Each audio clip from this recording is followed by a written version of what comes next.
പ്രിയമുള്ള വിദ്യാർത്ഥികളെ, +1 പൊളിറ്റിക്കൽ സയൻസിലെ ഒന്നാമത്തെ അധ്യായം ഇന്ത്യൻ ഭരണഘടന എന്തുകൊണ്ട് എങ്ങനെ. അതിലേറ്റവും പ്രധാനപ്പെട്ട ഒരു ഭാഗമാണ് ഇന്ത്യൻ ഭരണഘടനയുടെ ധർമ്മങ്ങൾ. 1950 ജനുവരി 26 നമ്മുടെ ഭരണഘടന നിലവിൽ വരുന്നത്. ലോകത്തിലെ ഏറ്റവും വലിയ ലിഖിതമായിട്ടുള്ള എഴുതപ്പെട്ടിട്ടുള്ള ഒരു ഭരണഘടനയാണ് നമ്മുടെ ഇന്ത്യൻ ഭരണഘടന. അപ്പോൾ എന്തിനാണ് ഈ ഭരണഘടന, ഇത്രയും വലിയൊരു ഭരണഘടന അതിൻ്റെ ശില്പികൾ തയ്യാറാക്കിയത് എന്നൊരു ചോദ്യം നമുക്കുണ്ടാവും. ആ ചോദ്യത്തിനുള്ള ഉത്തരമാണ് ഇന്ത്യൻ ഭരണഘടനയുടെ ധർമ്മങ്ങൾ. ഇന്ത്യൻ ഭരണഘടനയുടെ ആവശ്യകത മനസ്സിലാക്കണമെങ്കിൽ ഈ 5 ധർമ്മങ്ങളെക്കുറിച്ച് നമ്മൾ മനസ്സിലാക്കിയാൽ വളരെ വേഗത്തിൽ നമുക്ക് ഇന്ത്യൻ ഭരണഘടനയുടെ ആവശ്യകത മനസ്സിലാക്കാൻ സാധിക്കും.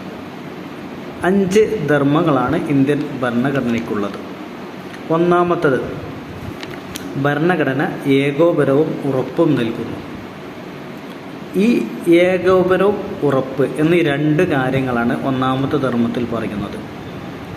ഇന്ത്യ എന്നുള്ളത് വളരെ വിശാലമായിട്ടുള്ള ഒരു രാജ്യമാണ്. നമ്മളൊക്കെ മനസ്സിലാക്കിയതുപോലെ ഒരുപാട് ഭാഷകൾ സംസാരിക്കുന്ന, വ്യത്യസ്ത മതവിഭാഗങ്ങളിൽ വിശ്വസിക്കുന്ന, വ്യത്യസ്ത വർഗങ്ങളായി ജീവിക്കുന്ന, വ്യത്യസ്ത തൊഴിലുകൾ ചെയ്യുന്ന, വ്യത്യസ്ത പ്രായത്തിലുള്ള ആളുകളാണ് ഇന്ത്യയിൽ ജീവിക്കുന്നത്. ഇവരെ എല്ലാവരെയും ഒരുമിപ്പിക്കുന്ന, ഏകോപിപ്പിക്കുന്ന ഒരു ഘടകമാണ് ഇന്ത്യൻ ഭരണഘടന. ഇവരെ ഏകോപിപ്പിക്കാൻ വേണ്ടി അടിസ്ഥാനപരമായിട്ടുള്ള ചില നിയമങ്ങളൊക്കെ ഉണ്ടാവും. ആ നിയമങ്ങൾ എല്ലാവരും അനുസരിക്കുന്നു എന്ന് ഇന്ത്യൻ ഭരണഘടന തന്നെ ഉറപ്പു നൽകുന്നു. അതാണ് ഏകോപനവും ഉറപ്പു നൽകുന്നു എന്ന് പറഞ്ഞതുകൊണ്ട് ഉദ്ദേശിക്കുന്നത്. എങ്ങനെ ഇത് എല്ലാവരും ഈ നിയമങ്ങൾ അനുസരിക്കുന്നുണ്ട് എന്നത് ഉറപ്പു നൽകുന്നത് എങ്ങനെയെന്ന് ചോദിച്ചാൽ, ഇന്ത്യൻ ഭരണഘടനയുടെ നിയമവ്യവസ്ഥകൾ എല്ലാവരും അനുസരിച്ചില്ലെങ്കിൽ അവർക്ക് അതിൻ്റേതായ തക്കതായ ശിക്ഷ നൽകിക്കൊണ്ടാണ് ഈ ഉറപ്പിനെ നമ്മൾ ഉറപ്പിക്കുന്നത്. ഇങ്ങനെ ഒന്നാമത്തെ ഭരണഘടന ഒന്നാമത്തെ ധർമ്മം ഇന്ത്യൻ ഭരണഘടന ഏകോപനവും ഉറപ്പു നൽകുന്നു എന്നതാണ്. രണ്ടാമത്തെ ധർമ്മം തീരുമാനമെടുക്കാനുള്ള അധികാരം വ്യക്തമാക്കൽ.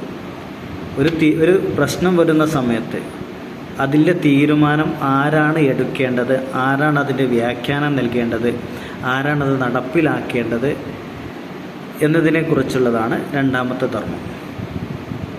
നമ്മൾ വളരെ സിമ്പിളായിട്ട് പറയുകയാണെങ്കിൽ, നമ്മളൊക്കെ വാഹനം ഓടിക്കുന്നവരായിരിക്കും, കുട്ടികൾ വാഹനം ഓടിക്കാൻ പഠിച്ചുകൊണ്ടിരിക്കുകയായിരിക്കും. ഏതായാലും വാഹനം ഓടിക്കുന്ന സമയത്ത് ലൈസൻസ്, റോഡിൽ വാഹനം ഇറക്കണമെങ്കിൽ ലൈസൻസ് വേണം എന്ന തീരുമാനം എടുക്കുന്നത് പാർലമെൻറ്റാണ്. എത്രാമത്തെ വയസ്സിലാണ് ലൈസൻസ് ലഭിക്കുക എന്നതിന് വ്യാഖ്യാനങ്ങൾ നൽകുന്നത്, ഇന്ത്യൻ ഡ്രൈവിംഗ് ലൈസൻസിനെ കുറിച്ചുള്ള വ്യാഖ്യാനങ്ങൾ നൽകുന്നത് കോടതിയാണ്. ഇത്ര 18 വയസ്സായ ആളുകൾക്കാണ്, പ്രായപൂർത്തിയായ വ്യക്തിക്കാണ് ഇന്ത്യൻ ഡ്രൈവിംഗ് ലൈസൻസ് ലഭിക്കുക എന്നുള്ളൊരു വ്യാഖ്യാനം നൽകുന്നത് കോടതിയാണ്. മൂന്നാമത്, അത് നടപ്പിലാക്കുന്നത്, ഇത് വാഹനം ഓടിക്കുന്ന എല്ലാവരും ലൈസൻസ് എടുത്തിട്ടുണ്ടോ എന്ന് ഉറപ്പുവരുത്തുക, അത് നടപ്പിലാക്കുക, ആ നിയമം നടപ്പിലാക്കുന്നത് എക്സിക്യൂട്ടീവാണ്, കാര്യനിർവഹണ വിഭാഗമാണ്. വളരെ സിമ്പിളായിട്ട് നമുക്ക് മനസ്സിലാക്കാൻ സാധിക്കും. ഒരു തീരുമാനമെടുക്കാനുള്ള അധികാരം പാർലമെൻറ്റിനാണ്. നമ്മളൊക്കെ പറഞ്ഞ തെരഞ്ഞെടുത്തയച്ച പാർലമെൻറ്റ് അംഗങ്ങളാണ് ഈ തീരുമാനമെടുക്കുന്നത്. അത് വ്യാഖ്യാനം നൽകുന്നത്, അതിന് വ്യാഖ്യാനങ്ങളൊക്കെ നൽകുന്നത് കോടതിയാണ്, ജുഡീഷ്യറിയാണ്. മൂന്നാമത്തത്, അത് നടപ്പിലാക്കുന്നത് എക്സിക്യൂട്ടീവാണ്, കാര്യനിർവഹണ വിഭാഗമാണ് ഇത് നടപ്പിലാക്കുന്നത്. ഇതാണ് തീരുമാനമെടുക്കാനുള്ള അധികാരം വ്യക്തമാക്കുന്നതാണ് രണ്ടാമത്തെ ധർമ്മം. മൂന്നാമത്തെ ധർമ്മം ഗവൺമെൻറ്റിൻ്റെ അധികാരങ്ങൾക്ക് പരിധി നിർണ്ണയിക്കുന്നു. നമ്മളിപ്പോൾ തീരുമാനം എടുത്തു, അതിന് വ്യാഖ്യാനങ്ങളും അതിനെ നടപ്പിൽ വരുത്തേണ്ട കാര്യങ്ങളൊക്കെ വിശദീകരിച്ചു. ഈ വിശദീകരിച്ച സമയത്ത് ഒരു തീരുമാനമെടുക്കുമ്പോൾ അല്ലെങ്കിൽ അത് നടപ്പിലാക്കുന്ന സമയത്ത് ഗവൺമെൻറ്റിന് അല്ലെങ്കിൽ എക്സിക്യൂട്ടീവിന് നമ്മളെ അനാവശ്യമായിട്ട് ശിക്ഷിക്കാൻ പറ്റുമോ, ഏതളവിൽ വരെ നമുക്ക് ശിക്ഷിക്കാം എന്നൊരു അധികാരത്തിൻ്റെ പരിധി, അന്യായമായിട്ട് നമ്മളെ തടവിലാക്കാൻ പറ്റുമോ, ഒരു പൗരനെ ഗവൺമെൻറ്റിന്, പോലീസിന്, ഉദ്യോഗസ്ഥർക്ക് അന്യായമായിട്ട് തടവിലാക്കാൻ പറ്റുമോ? അല്ലെങ്കിൽ നമ്മുടെ മൗലികാവകാശങ്ങൾ സംരക്ഷിക്കേണ്ടതിൻ്റെ ആവശ്യകതയെയൊക്കെ കുറിച്ചൊക്കെ, അതായത് ഗവൺമെൻറ് നമ്മളെ അനാവശ്യമായിട്ട് ശിക്ഷിക്കുകയോ പ്രതിക്കൂട്ടിലാക്കുകയോ ചെയ്യുന്ന സമയത്ത് നമ്മുടെ ഭരണഘടനയിൽ പറഞ്ഞ മൗലികാവകാശങ്ങൾ സംരക്ഷിക്കാനുള്ള ചുമതലയും ആർക്കുണ്ട്? ധർമ്മം ആർക്കുണ്ട്? ഇന്ത്യൻ ഭരണഘടനയ്ക്കുണ്ട്. ഇതാണ് മൂന്നാമത്തെ, ഗവൺമെൻറ്റിൻ്റെ അധികാരങ്ങൾക്ക് പരിധി നിർണ്ണയിക്കുന്നു എന്ന് പറഞ്ഞാൽ. നാലാമത്തത്, ഒരു സമൂഹത്തിൻ്റെ ലക്ഷ്യങ്ങളും അഭിലാഷങ്ങളും.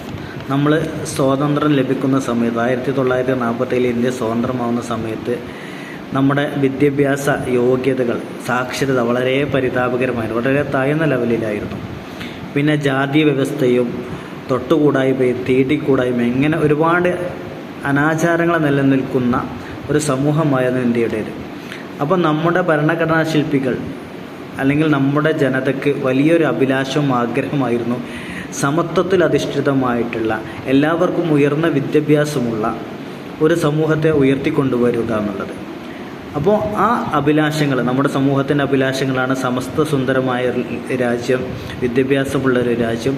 ഈ അഭിലാഷങ്ങൾ, ലക്ഷ്യങ്ങളുമൊക്കെ നിറവേറ്റിക്കൊണ്ടുവരാനുള്ള ഉത്തരവാദിത്വം ഇന്ത്യൻ ഭരണഘടനയ്ക്കുണ്ട്. അത് ഭരണഘടനയുടെ നാലാമത്തെ ധർമ്മമാണ്. അഞ്ചാമത്തെ ധർമ്മം, ഒരു ജനതയുടെ മൗലിക സ്വത്വം. ഇന്ത്യ നമുക്ക് സ്വതന്ത്രമാവുന്ന സമയത്ത് അല്ലെങ്കിൽ ഭരണഘടന നിലവിൽ വരുന്ന സമയത്ത് നമുക്ക് പല സ്വത്വങ്ങളും ഉണ്ടാവും. വളരെ ലളിതമായിട്ട് പറയുകയാണെങ്കിൽ നമ്മൾ ഇന്ന മതവിശ്വാസിയാണ്, അല്ലെങ്കിൽ ഇന്ന നാട്ടിൽ ജീവിക്കുന്ന ആളാണ്, ഇന്ന സ്ഥലത്ത് ജീവിക്കുന്ന ആളാണ്, ഇന്ന ഭക്ഷണം കഴിക്കുന്ന ആൾ, അങ്ങനെ പല സ്വത്വങ്ങളിലാണ് നമ്മൾ അറിയപ്പെട്ടിട്ടുണ്ടാവുക. പക്ഷേ ഇന്ത്യൻ ഭരണഘടന നിലവിൽ നിന്നുകൂടി നമ്മളെല്ലാവരും ഒരേ ഒരു സ്വത്വത്തിലേക്ക് ഏകോപിപ്പിക്കുന്നൊരവസ്ഥ.